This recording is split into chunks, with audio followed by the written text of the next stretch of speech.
In late breaking news, please wait until the end of this video to hear about the latest announcement from Viltrox in regards to Nikon Z native autofocus lenses. More coming soon from Viltrox.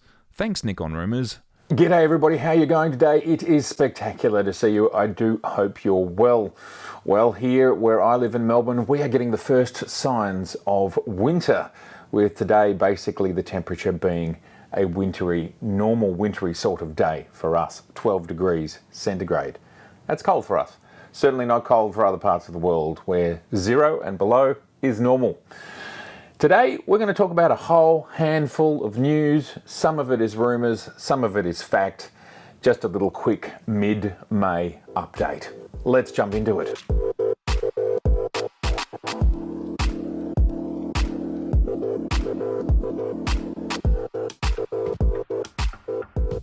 First, I want to start off with Nikon. Yes, Nikon and their 85mm 1.8 Z mount lens has rated terrifically well on the DxO scores. It's up there with some much more expensive Sigma Sony lenses, 1.4 lenses from a sharpness and distortion and so on perspective. We'll just quickly go through that, but I suggest you jump on the link in the show notes and have a look at it for yourself. But this is just another example of where the Nikon Z lenses, these entry-level primes that you do pay a small premium for, but it's only very small, a little bit more expensive, but they are absolutely mixing it with lenses that are sometimes 50 to 100% of the price, more. So yes, the 85mm 1.8 Z mount lens, it's a terrific lens. It is matching that same pedigree that we've seen with the 50mm. And looking at these numbers, it might even be better than the 50mm 1.8. It's great stuff. And I have all of the Z mount primes except for the 24, because I have the 24 so many different ways. I have it 3 other ways in native Z mount already. All right, to our next piece of news. Let's jump into some rumours, shall we? And there are genuine rumours swirling around again in regards to the Sony a7R5. Nothing much has changed here really from what we've seen when we last talked about this a year ago. Things like it will be still a 61 million pixel sensor. That's great. It will have the 9.44 million EVF, which does sound amazing, and I do hope that Nikon and Canon get into those sort of high-level EVFs. Everybody, really. I hope the whole industry gets into those. It will have dual card slots, which does use the CF Express Type A. That would be very logical, seeing as they seem to be rolling that out to all of their higher-end cameras like the A1 and the A7S III. The APS-C mode would be 26 megapixels, being able to run at 10 frames per second. So that's nice. That even makes it a great camera, not only for landscape, but for wildlife. I personally live in this world where I don't need more than 10 frames a second. 20 frames a second would blow my mind, and I would feel like I've got a Ferrari that I'm never ever going to use. And the fact that some cameras are now doing 30 frames a second, well, go them! And I suppose one of the big ones, which is starting to become ubiquitous in high-end cameras, would be 8K video, along with 10-bit, along with all of that sort of stuff. So I wonder how far the A7R5 is away. The A7R4 is actually now a couple of years old, and in Sony terms, I suppose we're up for an update. We'd all love to see it. We'd all love to see an 8K version of this camera. So, perhaps sometime this year. We'll see. They may well be waiting for Nikon to do their Z8, and I think there's every chance we won't see the Z8 for at least another 9 months minimum. I think the Z9 will come first, and that's something like, I don't know, 3 to 6 months away is my best guess. So it could well be that Sony just wait for that to be imminent, and then they would drop their A7R5 just before the Z8. In a usual brilliant marketing move from Sony. Just get ahead, just by a little bit. They did a similar thing with the Z7 when Nikon released the very first Z7. That's when the A7R4 came out, I'm pretty sure, or around the same time anyway. Let's move on.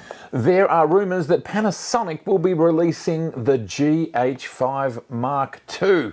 Based on the rumoured specifications, this is a very minor update.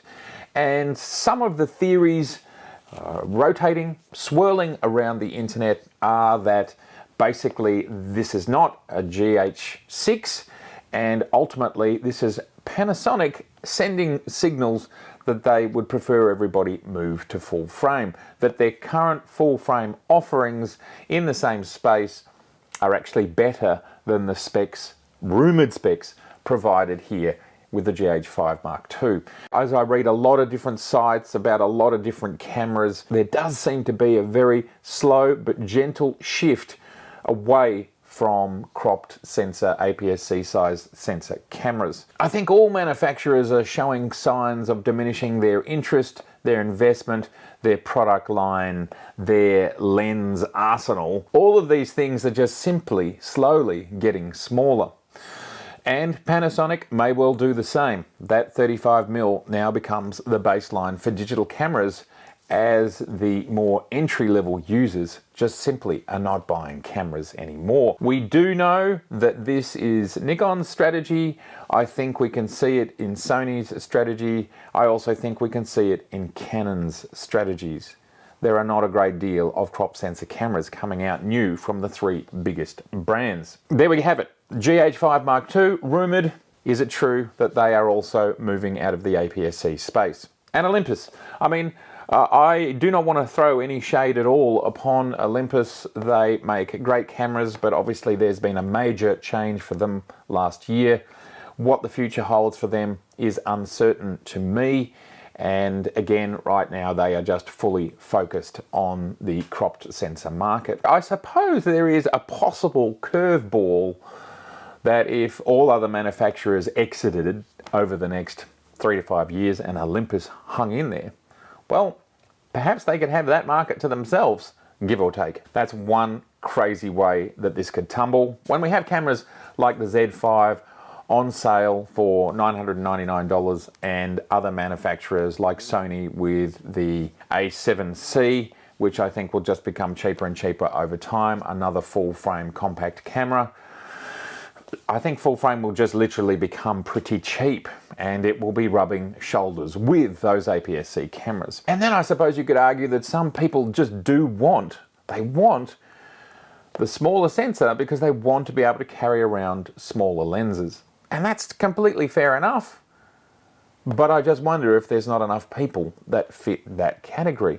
I will put up a survey on the YouTube community post area. It's there now. If you could vote on that, that would be amazing. Will you ever be using an APS-C/cropped sensor ever again? Are you using one now? Etc, etc. Let us know. I'd love to know the data of how many people are really left who want to live in that space. It could be really telling for what camera manufacturers are doing in the future. So please, let's all go and vote. Thank you very much. Olympus are allegedly coming out with the E-M1X Mark II next year. Again, this is Olympus. This is Olympus, the camera company that we were just talking about. What are they going to continue to do with their new owners? A Mark II version of this camera, again, is a minor update. And a lot of people will say that Mark IIs are here because manufacturers just don't want to do any more. Well, Olympus, more than anybody, would be a manufacturer that doesn't want to do too much. Their new owners are probably in a difficult place of deciding how much to invest extra cash and how much to just try and turn a profit. I haven't looked at Olympus's numbers lately. I don't know where they stand, but let's hope we see an updated version and it's got better specs and it's attractive to people. It is also rumoured that Canon are working on 60 megapixels and 100 megapixel 35mm sensors. Now, Sony have already announced a 100 megapixel 35mm sensor, so this absolutely comes as no surprise. It would be fantastic to see this happen, of course. Personally, not from my perspective, do I want to see a 35mm 100 megapixel sensor. I just think it's too much information for me, too much storage, just too much That's me. A lot of people, instead of carrying larger pieces of glass, longer lenses, they just simply want to crop. And that's a valid approach if you're wanting to have, let's say, 1,000mm lens and you're only carrying a 500, or you're only carrying something else anyway. So you just crop like crazy. Well, of course, you can crop like crazy on 100 megapixels. Let's hope the dynamic range is still there. Let's hope the high ISO is still there. And let's hope they perform well. That's all there is to it. So good luck to Sony, who've already got one, and good luck to Canon. And who knows whether that's what we'll see in the Z8. I have no idea. Please don't go to 100 megapixels. That would be my personal vote. And in the final piece of news, yes, it is an ongoing thing, but Nikon is continuing to slowly discontinue f-mount lenses. Now, this is nothing new. Camera manufacturers are always discontinuing older products. And of course, as Canon and Nikon especially are moving slowly away from their SLR framework and network as they move into the mirrorless framework, those products are going to be less and less supported over time. If there's a lens that you have had your eye on for a while and you're thinking about upgrading to it, well, maybe if it's an old lens, it might be time to grab it before it completely disappears if you want to buy a new one. And in news that's just come in from Nikon rumours, Viltrox have announced 6 new autofocus lenses. There'll be 3 APS-C lenses and 3 full-frame lenses. Now, it's interesting, APS-C lenses, we only have one APS-C camera from Nikon at this stage. Does this send a signal that the rumoured camera is not only coming, but it's perhaps imminent, just like these lenses, although we have no date at this point in time? What lenses? What focal lengths are they? I'm sure you'd love to know. Well, here they are right here. We have a 24mm, we have a 35 and a 50mm, all at 1.8 for the full frame. And we have here the 23, 33 and 56 1.4s for the APS-C. Now, what's really interesting about these lenses, of course, is they are third-party autofocus Z lenses. So that is super exciting. I've had the Viltrox 85mm 1.8Z autofocus lens for about 6 months now. I've made a full review about it, which you can watch here. These lenses, they're not as good as the Nikon first-party Z-mount prime lenses, but they are a great alternative, roughly half the price, although we don't know the pricing of these ones yet. Anyway, we'll look out for these coming soon. Well, thank you so much, everybody, for being here for this just quick news update, this mid-May update, as we here in the Southern Hemisphere head very quickly into winter. It's very cold here today. That's why I'm wearing a scarf. Yes, it is. And thank you for those who are letting me know why you're wearing a scarf indoors. It's because, I'll let you know why. It's because I've got a cold neck. It's that complicated. All right, so good to see you. Please let me know all your thoughts in the comments below. And look, if this is your first time here, I would love to see you again, so please do subscribe. Please share. Please click on the notification bell. Please like. Please jump on our website, grab yourself a print. We send them all over the world in a little tube, and it's pretty affordable. It's great for the channel. I'll see you very soon. Look after yourself. Bye.